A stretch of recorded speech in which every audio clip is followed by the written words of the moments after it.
मुझे लगता है ना कि 2 मिनट के लिए हम थोड़ा सा प्रैक्टिकल बातें करते हैं। एक आइडिया है मेरे पास।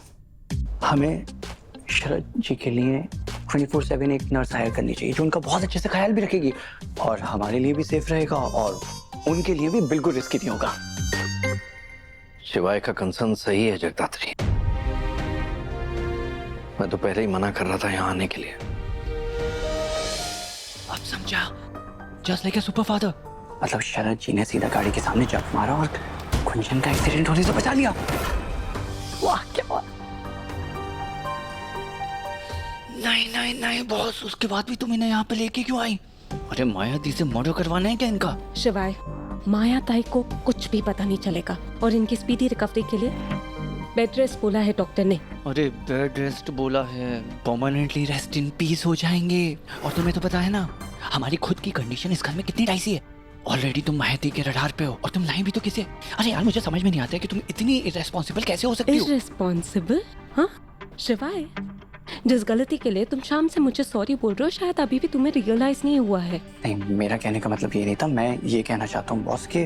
क्या कहना चाहते हो? हाँ यही ना कि घर वाले मुझसे नाराज है तो मैं कोई भी ऐसा काम ना करूँ जिससे कि उनका गुस्सा और बढ़ जाए। हाँ एग्जैक्टली, मेरा जो पॉइंट है ना बॉस वो यही है।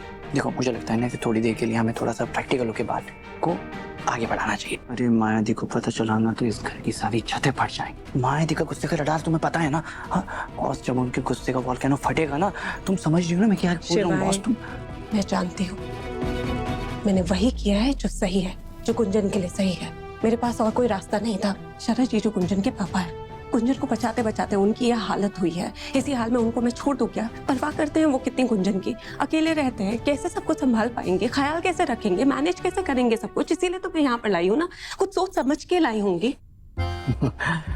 वाह क्या बात है, एकदम टिपिकल जगधात्री मूव। जब किसी प्रॉब्लम को सॉल्व ना कर पाओ तो प्रॉब्लम ही अडॉप्ट कर लो। हाँ और बॉस, जब तुम्हें शरद जी को यहाँ पे लेके आना ही था तो तुम वो ट्रॉली बैग लेके कहाँ गई थी? आरना के रूम में। हम 3 लोग एक ही कमरे में तो नहीं रह सकते ना। मतलब ये था कि तुम ये घर छोड़ के नहीं गई थी, तुम सिर्फ ये कमरा छोड़ के गई थी। अरे यार मैं कामों का इतना मेलोड्रामा कर लिया मैंने, पूरी टीम को मैंने ड्यूटी पे लगा दिया। कम से कम मुझे तो बता देती। क्यों बताती मैं? पता चलना चाहिए ना तुम्हें भी कि जब साथ छोड़ के कोई जाता है तो कैसा फील होता है। तो उसके लिए मैंने कितनी बार तो सॉरी बोला ना। ठीक है, पर मैं सॉरी नहीं हूँ।